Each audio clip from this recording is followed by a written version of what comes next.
Então, lá, gurizada, vamos para mais um vídeo aí. Esse vídeo, na realidade, ele retrata a aula que envolve a aula 2 de vocês, a aula que envolve ácidos carboxílicos, derivados e éteres. Relembrando aquilo que a gente conversou, o principal é sempre a caracterização e identificação do grupo funcional. Isso é extremamente importante.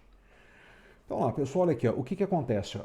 Como é que nós vamos reconhecer a função orgânica ácido carboxílico? Nós vamos ter que ter o grupamento carboxila na ponta da cadeia carbônica. O que seria esse grupamento carboxila? Esse grupamento carboxila é o grupamento C-O-OH na ponta da cadeia. Relembrando, pessoal, que essa caracterização que está aí no slide para vocês, ela pode aparecer o grupo funcional na forma condensada. Então, ao invés de aparecer C-O-OH, pode aparecer COOH ou CO2H. Então, atentem para essa condensação do grupo funcional. A questão da nomenclatura, gurizada, ela segue o mesmo padrão que nós temos visto até então. Como funciona esse padrão? Tu vai ter prefixo, intermediário e terminação. O que muda no caso das nomenclaturas usuais dos ácidos carboxílicos, elas seguem a caracterização dos aldeídos que nós vemos. Então, aldeído fórmico, aqui tu tem um ácido fórmico, aldeído acético, aqui tu tem um ácido acético, e assim por diante. Então, como está ali para vocês, ó, um carbono MET entre carbonos anõico. Então, o ácido fórmico, ele é produto da oxidação do aldeído fórmico, por isso que ele leva a mesma terminação. Tá? Ali vocês têm o caso do ácido acético. Se nós pegarmos o aldeído acético por oxidação, se produz o ácido acético a partir do aldeído. Daí vem a denominação. E o propanóico, o ácido propiônico. É usado o butanóico, é conhecido como o ácido butírico. Esse ácido butírico ele é responsável por aquele ranço, aquele cheiro de manteiga rançosa, cheiro de ranço, é esse ácido carboxílico. O ácido oxálico, o ácido benzoico, relembrando aquela denominação que se vocês pegarem e separarem ali no grupamento C-O, teria o fenil e o carboxílico de um carbono metanoico. Pessoal, no caso, radicais acilas, o que são radicais acilas? Radicais acilas, eles derivam de um carboxílico, só que sai o grupamento OH e deixa a valência livre na carbonila. Então, isso é um radical acila, como vocês podem verificar ali. Ó. Nós partimos de um ácido carboxílico, sai o grupamento OH, deixando a valência livre na carbonila. Então, toda vez que tiver a valência livre na carbonila, tu tem um radical acila. Pessoal, a denominação padrão de radical é IU ou ILA. Né? Segue o mesmo princípio. Se vocês fossem considerar o carboxílico de partida, por exemplo, ali embaixo, teria o metanoico. Tira a terminação ico, que seria do carboxílico, acrescenta IU ou ILA do radical. Radical metanoil ou metanoíla. O metanoico gera o ácido fórmico. Então nós temos o radical formil ou formila. E ali vocês têm como exemplo o etanoil, acetil, acetilo e o benzoil. Derivados carboxílicos ou derivados carboxilados. Gurizada, sempre que a gente parte de um ácido carboxílico, nós temos dentro dessa caracterização ácido carboxílico algumas substituições dentro do grupo funcional carboxila, derivando e gerando outras funções. Por exemplo, o que acontece aqui? Ó? Se nós tirarmos o grupamento da carboxila, o hidrogênio, e no lugar do hidrogênio entrar um outro radical, metil, etil, propil, radical que for, nós teremos a formação da função orgânica chamada éster. Da mesma forma, se no lugar do radical entrar um metal, nós temos a função orgânica sal orgânico. Se entrar um halogênio, gurizada, na valência livre da carbonila, lembra que um radical acila ele deriva de um ácido carboxílico. Sai o grupamento OH e fica a valência livre na carbonila. Então, se nessa valência livre entrar um halogênio, nós passamos a ter um haleto de acila. Agora, se nós desidratarmos um carboxílico, nós vamos formar um anidrido ácido. Então, aqui nós temos as funções orgânicas que derivam de um carboxílico. A boa notícia, além de derivar de um ácido carboxílico, leva em consideração a mesma nomenclatura dos carboxílicos. Então, agora tudo acaba se repetindo. Por exemplo, ésteres. Pessoal, lembra o seguinte, éster é flavorizante. São substâncias que reproduzem artificialmente o sabor e o aroma de outras substâncias. Então existe o flavorizante de laranja, existe o flavorizante de morango, que são ésteres. Deriva de um carboxílico, sai o hidrogênio do grupamento OH e entra um outro radical.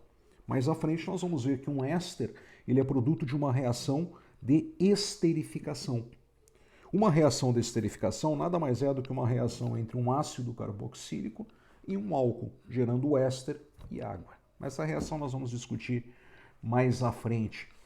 O que muda em termos de nomenclatura, pessoal? Se tu considerar o carboxílico de origem, como está ali o exemplo ilustrado nesse slide, nós teríamos, se no lugar daquele CH3 tivesse o hidrogênio, nós teríamos o metanoico. Tira a terminação ico e acrescenta ato para o éster. Então, um metanoico vira um metanoato. E aí tu vai denominar o radical que entrou no lugar do hidrogênio. Como ali o radical é metil, o metanoato de metil ou metila. O metanoico ele gera o ácido fórmico. Lembra do ácido fórmico? Mesmo procedimento. Tu tiraria ico e acrescentaria ato, só que ficaria formato. Formato não existe. Então, no caso do fórmico, o fórmico gera um formiato de metil ou metila. Tá? Aí nós temos na sequência lá, 2 carbonos seria o etanoico. Tá? Etanoato. Entra no lugar ali um grupamento etil, um radical etil, nós teremos o etanoato de etil ou etanoato de etila. Gurizada, sais orgânicos, o mesmo princípio que tu viu num sal inorgânico. Nós temos uma reação de neutralização entre um ácido e uma base. Uma reação de neutralização entre um ácido e uma base, ela gera um sal e água. A diferença para o orgânico é que o ácido que está sendo utilizado é um ácido orgânico, que é um carboxílico. Então, se tu reage um ácido carboxílico com uma base, vai gerar um sal orgânico e água. Em termos de nomenclatura, não muda absolutamente nada, pessoal. A única coisa que muda seria a terminação do metal ao invés do radical do éster. No éster, nós iríamos denominar quem? Nós iríamos denominar o radical que entrou no lugar do hidrogênio. No caso do sal orgânico, nós vamos denominar o metal, ou o cátion, no caso. Por exemplo, ali o metanoato de sódio, formiato de sódio, etanoato de potássio, acetato de potássio e assim por diante. Aleto de acila. Pessoal, o que muda no aleto de acila? No aleto de acila, tu parte de um radical acila, que é aquele radical derivado de um ácido carboxílico, tu passa a ter a valência livre na carbonila, e nessa valência livre entra um halogênio. Então aí tu tem um aleto de acila. Atentem muito para essa questão do aleto de acila para não confundir posteriormente com aleto orgânico, que é uma outra função que a gente vai discutir mais à frente. Então no caso ali, pessoal, o que acontece? Segue a mesma denominação. O halogênio, tu vai acrescentar o nome dele com a terminação eto e o nome do radical. Então tem como exemplo ali o cloreto de metanoil, o brometo de etanoil, o cloreto de benzoil, benzoíla. Tá bastante tranquilo. Atentem sempre para a identificação das funções. Isso é fundamental para nós. Pessoal, anidrido ácido também deriva de ácido carboxílico. Anidrido significa perda de água. Então tu vai desidratar um ácido carboxílico. E essas águas, naturalmente, elas vão sair de onde? Elas vão sair das carboxilas, que representam os grupos funcionais de um carboxílico. Só que, para poder desidratar, para poder tirar água, nós precisamos ter, no mínimo, 2 carboxilas. Então, quais são as 2 possibilidades que nós temos, pessoal? As 2 possibilidades que nós temos seria a seguinte, se nós pegarmos 2 moléculas de um monocarboxílico, olha ali de onde é que está saindo a água. OH de uma carboxila e hidrogênio da outra. Dali sai a água.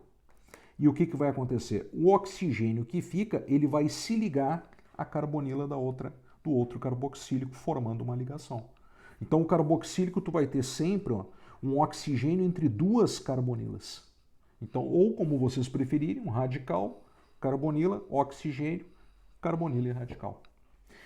Quando nós temos a desidratação de 2 moléculas de monocarboxílico, nós temos uma desidratação chamada de desidratação intermolecular. Por que intermolecular? Porque nesse caso a água sai entre moléculas.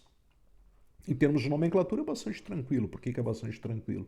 Porque tu vai pegar o nome do monocarboxílico, ácido acético. O ácido acético, por desidratação, gera o anidrido acético. Então bastante tranquilo. Agora, nós podemos ter uma desidratação de um dicarboxílico. Vocês têm como exemplo ali o ácido succínico, ele tem 2 carboxilas. O procedimento é o mesmo, é OH de uma carboxila e hidrogênio da outra. O oxigênio que fica se liga à carbonila do que está mais acima ou mais abaixo, dependendo de qual deles tu tirar, formando a ligação. A diferença é que tu vai ter um ciclo ao invés dos radicais. Quando a água sai de dentro de uma única molécula, pessoal, nós temos o quê? Nós temos uma desidratação intramolecular. Intra, porque a água sai de dentro de uma única molécula. Ah, pessoal, no caso dos éteres, para finalizar essa parte da aula 2, éteres são funções orgânicas onde nós temos o oxigênio como heteroátomo entre 2 carbonos. Não confunde com cetona. Cetona é carbonila entre carbonos. Éter, tu tem o oxigênio como heteroátomo, como vocês podem ver ilustrados ali. Um oxigênio entre 2 radicais. Então, a nomenclatura, pessoal, dos éteres, tu parte do princípio que tu tem que definir, primeiramente, os hidrocarbonetos que formam aqueles radicais. Se os hidrocarbonetos forem iguais, se os grupamentos R forem os mesmos, não vai ter problema quanto a isso. Agora, se eles forem diferentes, aí tu considera um menor, oxi, e o maior. E a nomenclatura usual leva em consideração os radicais. Se os radicais são iguais, também não tem nenhum problema. Agora, se os radicais forem diferentes, menor e maior, como vocês podem verificar aqui, ó. Nós temos um oxigênio entre 2 carbonos, função orgânica éter. Se nós taparmos o oxigênio, nós ficaríamos com 2 radicais metil. Quem origina o radical metil é o hidrocarboneto metano. Então, nós teríamos o metano, oximetano. Mas, por uma questão de nomenclatura, a gente pega a forma contracta. A gente une o metano com oxi, vai dar um metoxi. Então, metoximetano. No caso da nomenclatura usual, como os 2 radicais são iguais, não existe a necessidade de escrever éter metil metílico. Então, tu escreve éter dimetílico. Pessoal, esse aqui, ó, eu chamo a atenção de vocês mais pela questão das nomenclaturas usuais. Ele tem alguns nomes usuais além do padrão. Os 2 grupamentos R são iguais. Tu teria o etano, o oxietano, etoxietano, como vocês podem verificar em termos de nomenclatura oficial. Só que ele apresenta alguns nomes usuais. Além da nomenclatura éter dietílico, já que são os 2 radicais, nomenclatura padrão, ele também é conhecido como éter comum, ou éter etílico ou éter sulfúrico. Então, falou em éter comum, éter sulfúrico, é o etoxietano. Tá, pessoal? Atentem para esse.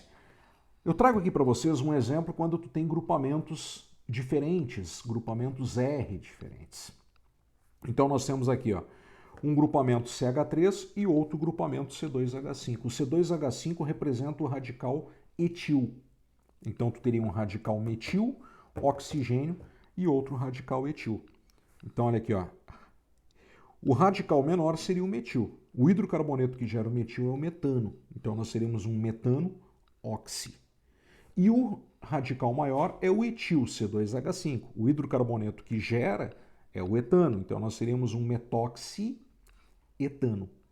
Metoxietano, nomenclatura usual, éter, radical menor, metil, radical maior, etil. Então, éter, metil, etílico.